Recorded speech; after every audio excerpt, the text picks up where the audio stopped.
Okay, good afternoon. It's quite late, I think, but I'm so excited that you all still are here, present in this room. I think I'm going to start now. Maybe some people will come in, but we'll see. I am Marit Bierman. I'm from the Netherlands, far away from here. And when they invited me to talk to you here on this conference, I was really excited to tell you all the experience we have in Holland in our work with men with Klinefelter and boys. So what I want to do today is give specific attention to the psychosocial development and the difficulties men and boys can have. Let me look. This is oh yeah, what's important for me to tell you is that I work in Leiden. It's on the west coast for people who are interested. It's nearby Amsterdam, so that's good to know. I work at the University of Leiden, and I lecture, of course, for the students, but also we do all kinds of research and clinical work because we have an outpatient clinic, and we are specialists in the X chromosome syndromes, and especially in the Klinefelter syndrome. So that's good to know. What I want to do today is tell you something about the psychosocial difficulties. That's what I'm gonna do first. Then I'm gonna explain to you the problems that men and boys with Klinefelter syndrome can have in processing general information. And then I'm going to tell you something about the problems they can have in processing social information. That's something different. And I want to end with telling you some experiences that we have in psychological treatment for boys and men that we have. Yes. Okay. Starting with the psychosocial difficulties. First, I want to give you two case reports of Tom, he's 36 years old, and David. And I think these two case reports represent quite specifically what the problems are that these men and boys can experience. For instance, Tom is a 36 years old male, works at the administration department. He's married to Linda, and Linda has two children from a previous marriage. He knows he has Klinefelter syndrome only from an age of 24, and because he was infertile. Tom tells us he has difficulty concentrating at his work. He works at the administration with a lot of other colleagues in one room, and he finds it quite difficult to concentrate on his work. He's being distracted all the time, and it takes a lot of time to do all his work. So when he comes home at the end of the day, he's pretty tired, and he prefers to stay home and resting instead of being active again. Another thing he finds difficult is saying to other people what he exactly means, and especially with people that are important to him. For instance, his boss. He wanted a raise for quite a long time, and for him it was quite difficult to tell him that, because he was always so anxious to tell him, and every time he said to himself, today I'm going to tell him, today I'm going to ask him. Every time at the end of the day he didn't, because he didn't have the words to ask him. He was so anxious. Another thing he said, another thing that he has is he can get real intense emotion, and he can be so, for instance, angry or excited that he feels overwhelmed, or and he gets so overwhelmed that he can't think anymore, and he prefers to go away and get out of the situation. For instance, when he comes home and all the children are talking, and he feels like he's getting really excited and can't have any control over it, he prefers to go outside, take a walk, because he has two dogs, and comes home then. Another thing that he doesn't like are the social emotions that we hear quite often from men with Klinefelter. They like to meet other people, they like to have a conversation, but they are so anxious to do so. because they are anxious because they maybe don't know what to say, or maybe others will ask them questions. Well, at least that's what Tom told us. So he, most of the time, he doesn't go to the social events and prefers to stay at home. I don't know if people recognize these experiences that Tom has described us, but in Holland we hear that pretty often. Now for David. David is 9 years old. He, since birth, they know that he has Klinefelter syndrome. He grows up in a family with a mother, a father, an older brother and an older sister, and he goes to elementary school. The problems that the parents describe us are learning problems, especially the reading and the spelling problems.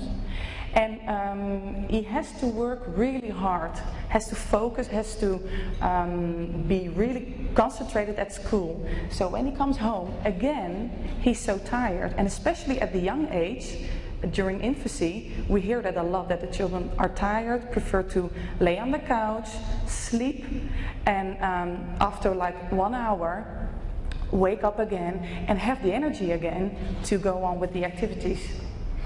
Another thing they told us is he's having a hard time making friends at school, but also in the neighborhood.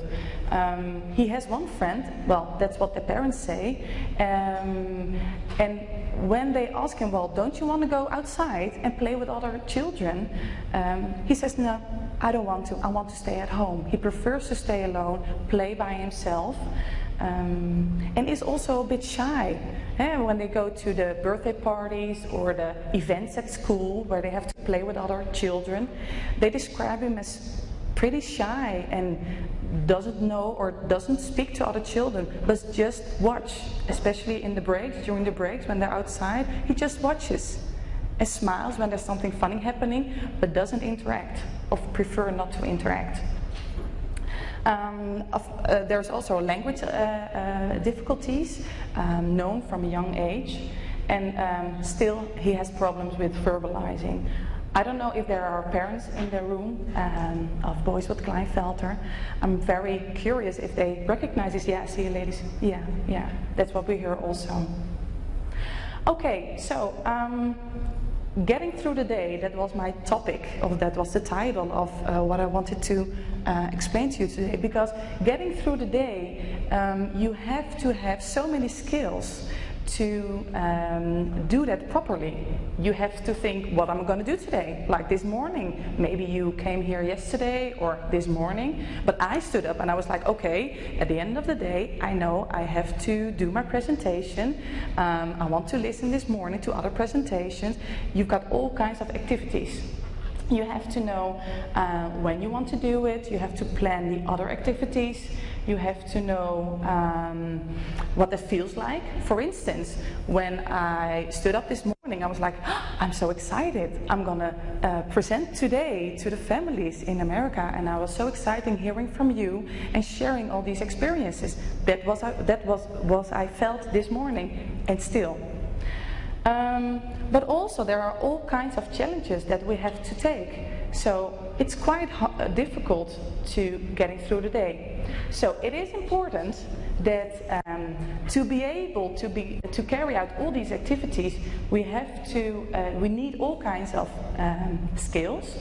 But it's really important that you feel relaxed doing it and being confident doing these activities, so you can develop, especially for young children, a good self-esteem. Okay, now I want to explain to you the problems we know that Klinefelter men and boys can have. The coping with the problems in processing the general information. Okay, what we know of children and men with Klinefelter is that it's difficult to select the right information, or better say, the relevant information. It's what Dr. Locker also explained to us earlier.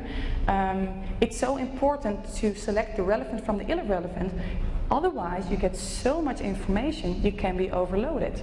For instance, right now, I see a lot of people in the audience. I see a camera, I see some people riding, I see some people having drinks, all kinds of information. But for me, somebody walking in the door, but for me it's important to stay focused on my story, on my presentation, so that I can't forget what I wanted to say. Well, I know visualization is a good way to explain it in a different way. So, processing general information, this is all the information that you have to process. You need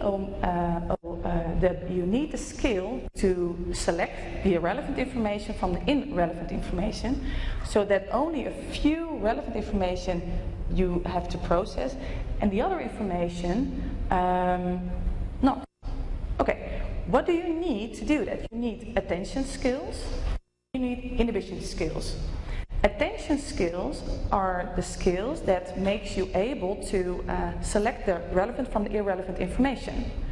But what you also have to do is control the processing of that information. For instance, I see a lot of information here. I see people sitting here, I see cups, I see all kinds of people have nice dresses on or nice clothes on, but I have to, and I must not be distracted by that, so I have to stay focused on what I wanted to say.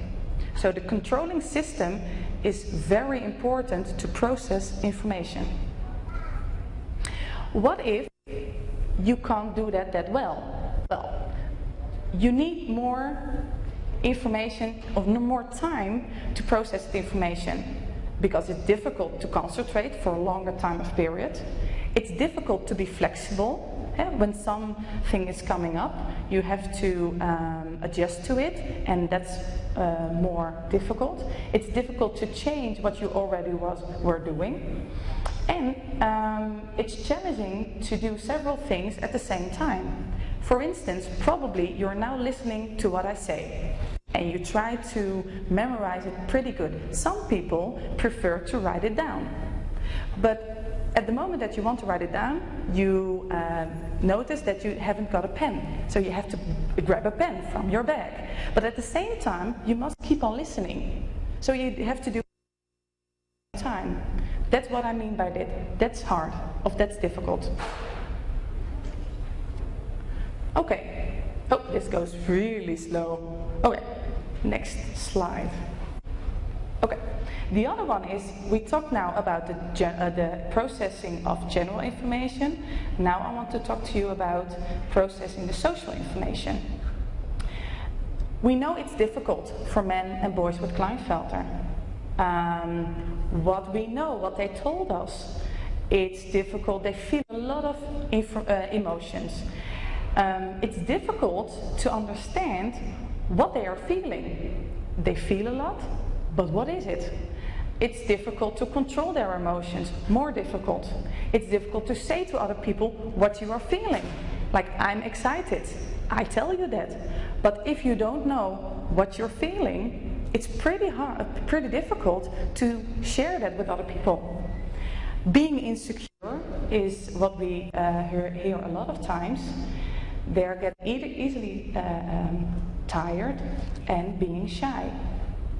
Okay, but what is social functioning? It's not just one skill, it can be divided in several skills. First, when you have to process social information, you have to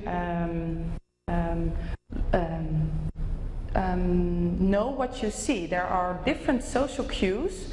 For instance, when you talk to somebody, they are moving their faces, they are talking, they are standing at a certain way. So you have to know and notice all these social cues. Then you have to interpret. I don't know if that's the right way to say it, but you have to give meaning to what you saw.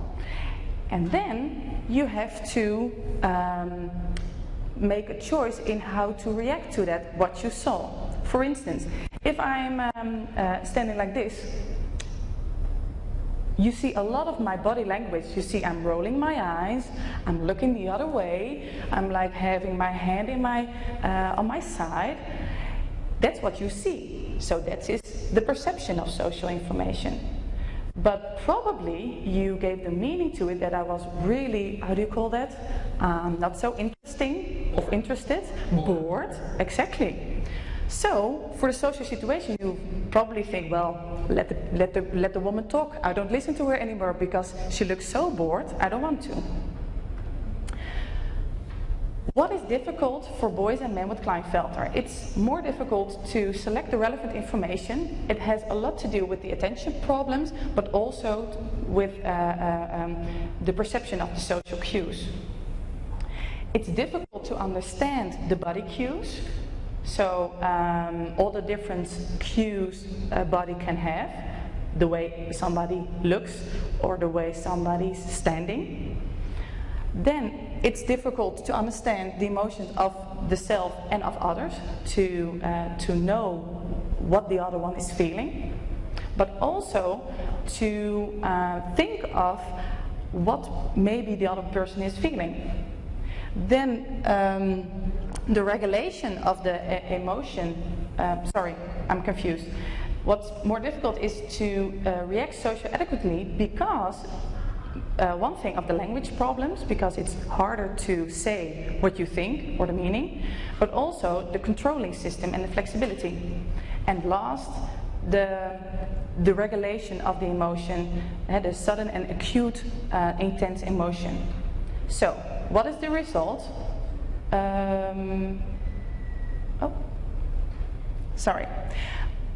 Here is an example visualizing what we just discussed. You see here a cartoon of two people. What do you see? Can somebody tell me? What do you see? Argument. Sorry? Argument. An argument, yeah. But what do you see? Just looking, you see a boy standing like this, a bit bowed over. And yeah, he looks like the eyebrows are down. That is what you see. And you see the other one pointing and also bowing. So that's the perception of the social cues. The interpretation is correctly, it looks like an argument. It looks that maybe the boy is angry. So what do you think the girl looks like in the face? If you can choose, is it A, she's looked a bit uninteresting, B, angry, C, a bit anxious, or D, surprised? B, yeah, correctly. And for us, you see that you have to focus on all the different social cues, give them meaning, so you can interpret it what you saw, and then you know also what probably the girl is feeling and how she will react. If you can't do that well, probably you feel more tense, more frustrated, more insecure in this social situation, because you don't know exactly what is happening and how everybody is feeling and what you feel. So it's more difficult. But of course, when we know everything that is more difficult, we are specifically interested in how can we change the way we feel. And that's a really important question that we get a lot of times from these men and from those boys. They want to feel differently because they want to feel happy and confident and have a good self-esteem. So how can we do it? How can we feel more confident? How can we have more self-esteem and be more relaxed? I want to explain it to you by this model. To understand what you're feeling at a certain moment, it's important to know what the situation is, for instance, for example, the social situation is. It's important what you think, what you do, what your emotion is, to know what the consequences are. So, let me explain. For instance, I have a birthday party for my cousin, Ted, and a lot of people are coming to the party. It's really crowded, and I think that probably I don't know anybody. At that point, at a certain moment, I think, well, I don't know anybody. What if people are gonna ask me all these questions that I don't know? And what do I say to everybody? When I think that, probably I'm starting to worry. I'm not looking forward going there. I prefer to stay home or go just for a short moment. Feel tense, a bit stressed probably before. And the consequence is that I feel sick, especially in the stomach, don't have fun, and be stressed. That's not what we want, of course. We want to do it differently. But the difficulty with emotion is you can't change your emotion by saying to yourself, okay, I don't want to be angry anymore. How do you do that? How do you change the way you feel if you are anxious? You can't change what you feel. What you can change, oh sorry, the T is below, is what you think and is what you do. And by changing what you think and what you do, you change also the way you feel, because these three elements really interact with each other. And probably the consequences are also different. So, let us start over again. Again, we go to our cousin, Ted. Many people are coming. If I think, oh, that will be fun. I've seen him for such a long time, haven't seen him for such a long time. It's so excited. I'm looking forward to it. And my brother is also coming, so I'm not alone. Probably you have, I arranged that I go with my brother by car, so I won't be alone at that moment. I'm gonna write down a few questions to ask other people that I don't know. Probably I feel more relaxed, more confident, maybe a bit happy and excited. So probably I have a good time, and a nice time. It still sounds pretty simple, right? So a lot of times, the anxious feeling is coming acute or sudden. So it is important to know what your emotion is at different moments. For instance, who was here last year or 2 years ago also to the conference? 2, okay, 4, 5. And who is here for the first time? Okay. On a scale from 0 to 10, how anxious were you?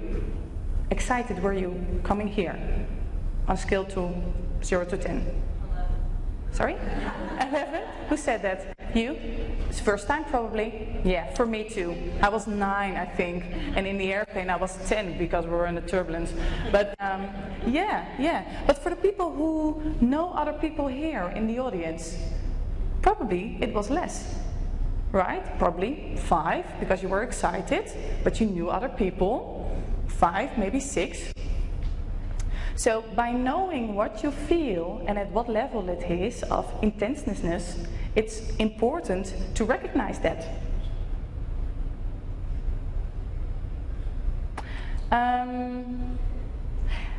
And step 2, most of the times in the treatments, it's important to know what you feel at different moments, but it's also important to know the intensity of the emotion that you are feeling. And if you are more able to recognize what you feel, you are probably more able to control it. If I notice by myself that the excitement is increasing, like 4, 5, 6, and before I was starting for the presentation I think I was 7, but I can still think and do what I want to. But at a certain level, you get so excited or so anxious, you can't think anymore. And we don't want that to be happening, of course. So, what can we do at those moments that we feel so excited? One thing, it's very strong, very basic, very simple, it's the breathing exercise. And I do that a lot of times, especially with the group and with men, but also with boys. But with the adult men, with Klinefelter, it works so good. And I want to demonstrate it to you, if that's okay with you. What I want you to do is focus on your breathing. sit relaxed in your chair with your back against your chair, and I want you to have your legs in 90 degrees, flat on the ground.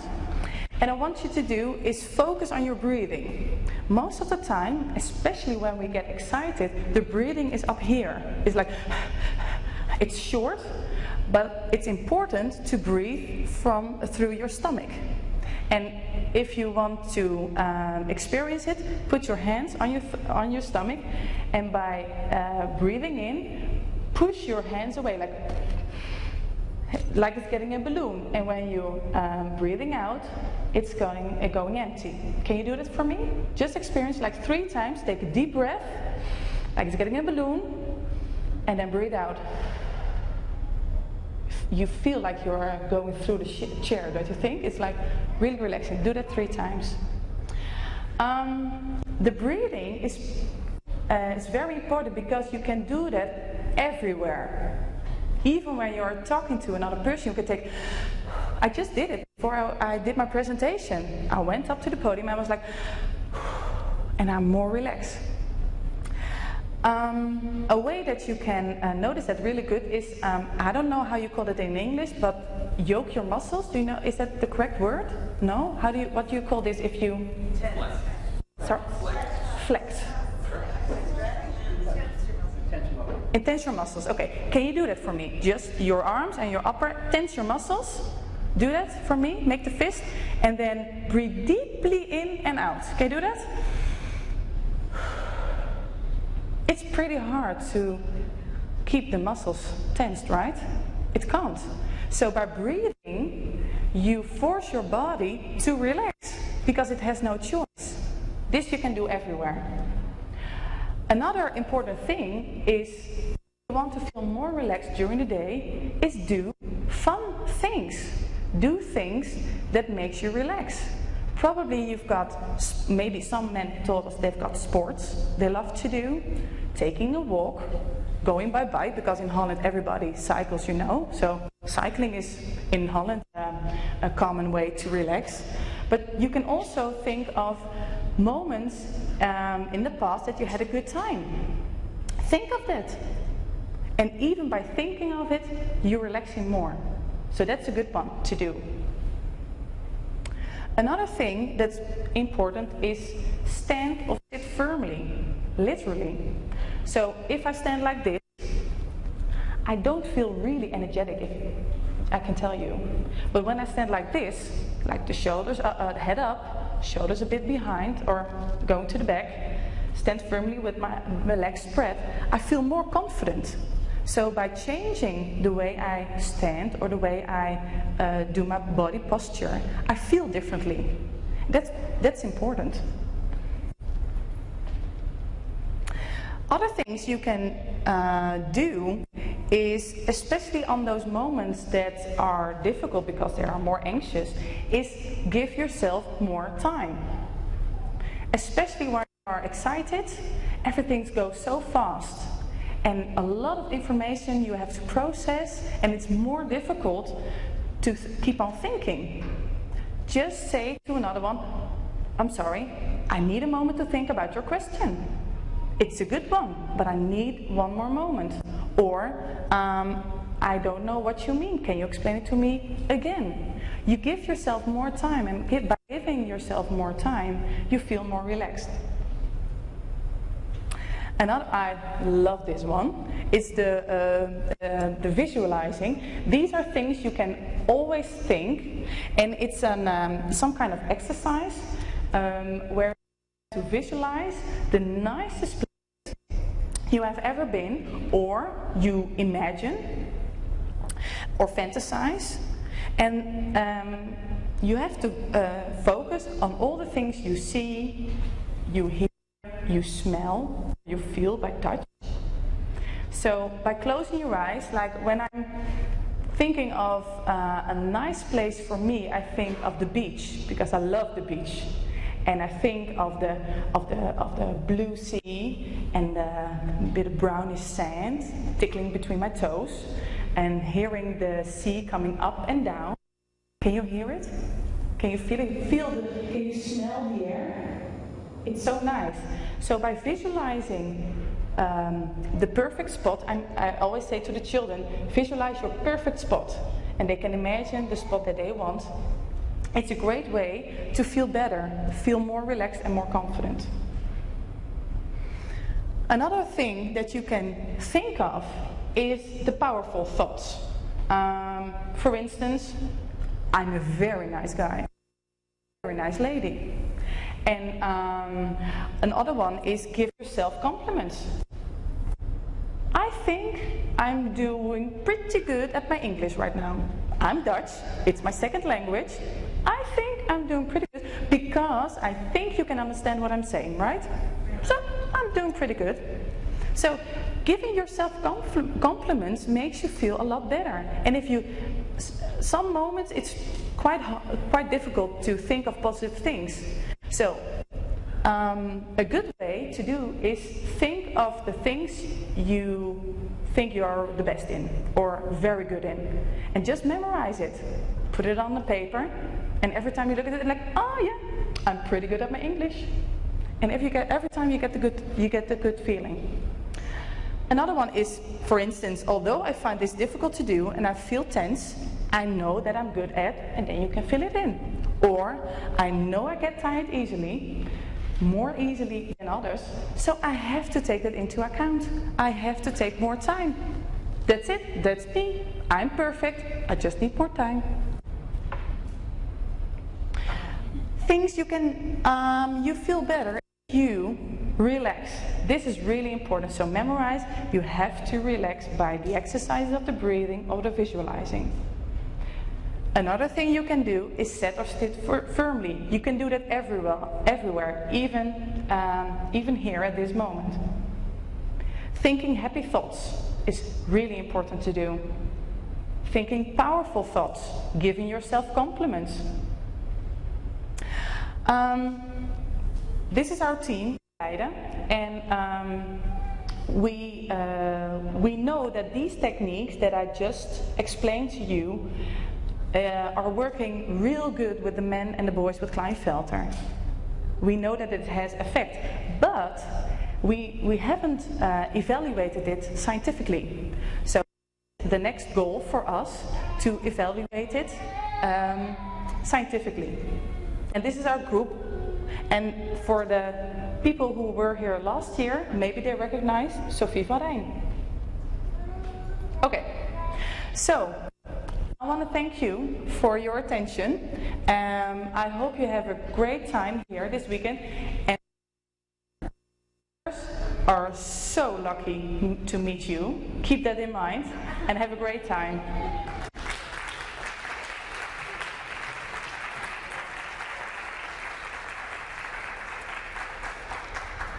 I don't know, we still have some time, so I don't know if there are questions or... Yes?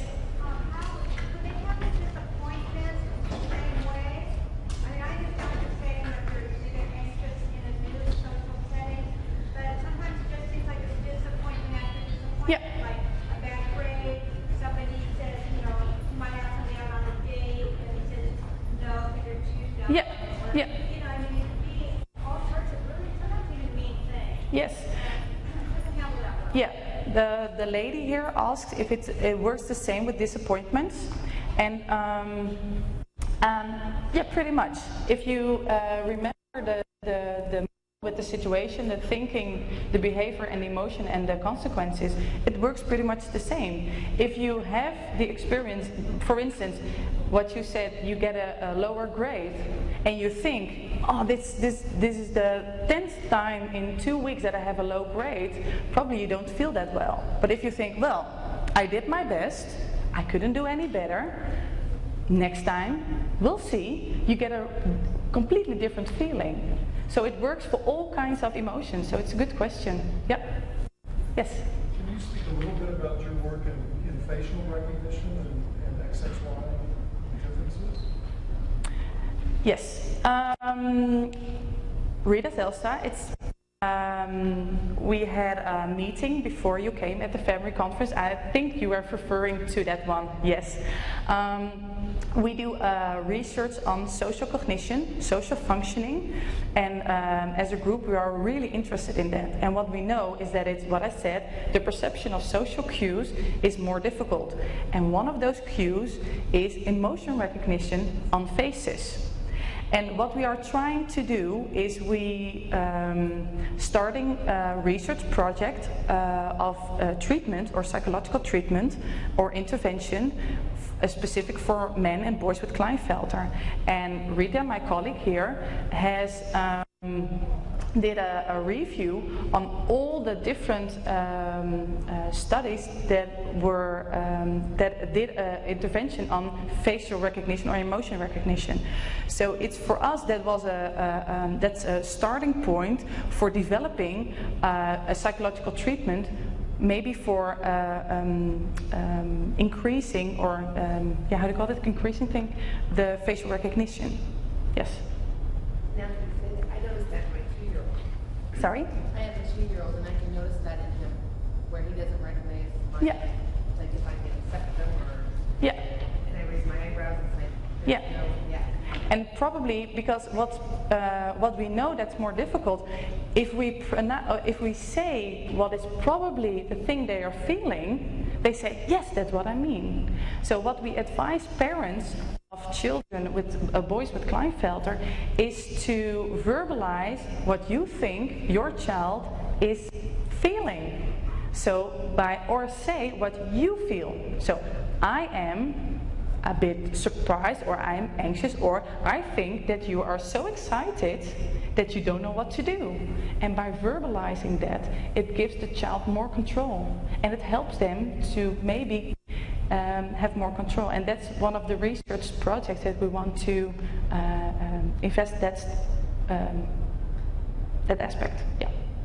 Actually, I was hoping you could share some of Sophie's work in terms of misreading and some of the perceptions and research she's done in that. Yeah. Sophie van Rijn, she did the research on the social emotion recognition, and what we know from men with Klinefelter is that it's more difficult to read the emotion on somebody's face, and especially the neutral faces, like I'm looking now, you can't see exactly how I feel. And we know with men with Klinefelter, it's more difficult to know what the other one is probably feeling, and they think that that the other one is they refer it easily of more, how do you call that? Yeah, as an angry face, yeah. Yes, the fear faces are the most difficult one, but the neutral faces, they say they are probably angry.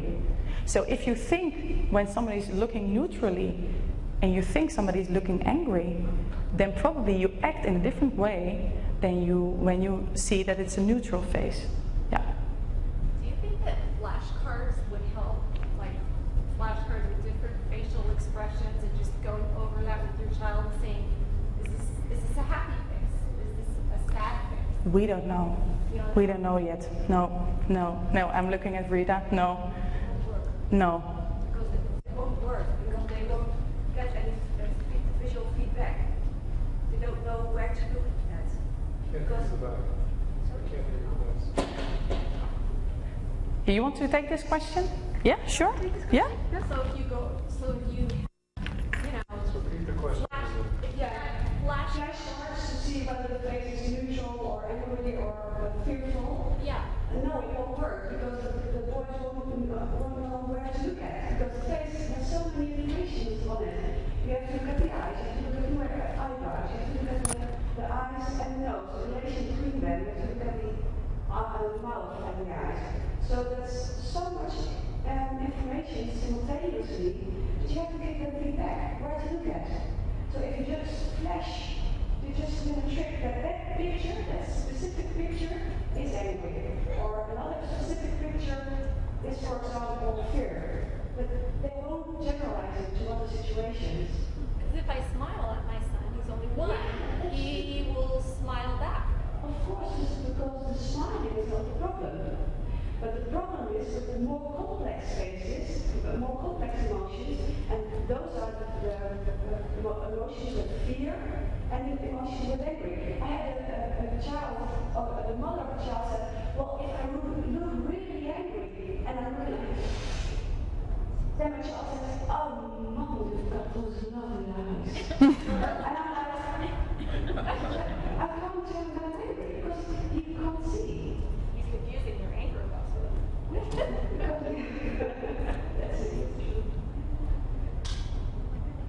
Thank you. What part of the brain is it that isn't capturing the signal? Yeah, Of the emotion. Yeah, probably I think it's amygdala.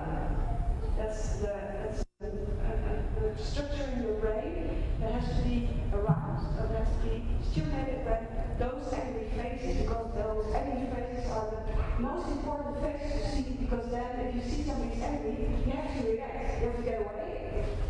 So it's an important stimuli to act upon. But we see also, when we see the activation levels in the brain, that the activation level isn't that high in the Klinefelter voice. That's what Sophie Verlaine noticed in her research. That's what controls the fear or flight. No, it's not controlling the fear, but it's just noticing that somebody is looking fearful or angry. Just the perception of that. It's initializing. It's initializing. It's not just in the faces, it's also in the words. Absolutely. Yeah, exactly. Yeah. So that's the other part. And I think it has a big thing to do with the integration also, Yeah. that Dr. was talking about. Because you have all those different kind of information to integrate it. And if the integration is difficult, then you don't know what you see, because you see all those details. Yeah. And what the research always also found out is that knowing what somebody's emotion is by the way somebody speaks, that's what you are referring to, is also difficult. So the tone of voice, if I say I'm happy or say I'm happy, it's quite a different in the way I say it. But by the way I say it, you can hear what I probably mean. Yeah, that's more difficult. So, and what we know is that the integration of all these social cues is so difficult. So they don't know that it's more difficult to know how to react. And maybe that's why the tenseness and the anxiety is higher. Yeah. Yes. I just know that with my boy, he's 9, our boy, he's 9 now, and with reading to him in school, that the teachers and the speech therapists and everybody that works with him has been so phenomenal in integrating the story and then how do you think this person feels in the picture. Yeah. In the picture, and that's been phenomenal helping him. Yes. Say, how do you think this person is? Are they happy? Are they sad? What do you think? Yeah. And then it also works on the cognitive skills too. So Exactly. Kind of, hand in glove. What you do is you're cueing your child to know where to look at and what's important and what's not. So you do the selection in the processing of the information, and you help him to give meaning to what he sees. Yeah. Yes. In the study, very similar to the boy that complimented his mother on the eyes, when a child is under, say, a stressful situation, say someone falls across the room, do they ever have an inappropriate reaction, like a smile or a laugh? Like the opposite of what they should be? Well, the chances that you act inappropriately is greater if you don't know, if you don't know social cues.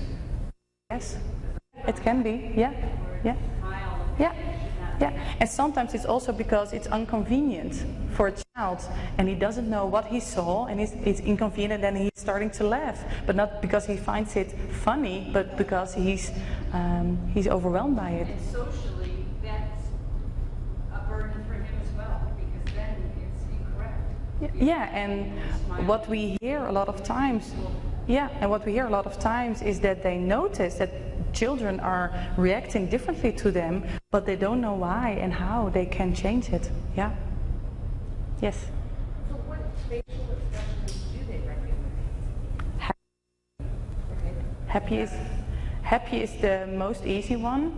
Angry faces also, but neutral faces because they are angry. But the fear and sad faces, for instance, are because more complex emotion, we think. Yeah. Have you published the results of your study? From the emotion recognition and the social cognition, yes. Our colleague Sophie van Rijn and has published already a lot of articles about it. Yeah, yeah. You can look it up if you want to. On that you can give us? Where to find it? I don't know for the. Yeah. Yeah. Okay. He's gonna. And are you also? Did you say you're currently doing a study? Yeah, we are starting a study specific for the treatment, and we are just in the beginning, in the pilot. So we did a review, and now we are trying to get all the ideas and choose for a specific aspect of it and begin a treatment. Yes, yeah, yeah. So it's very exciting. Yeah. Other questions? Okay. Thank you so much.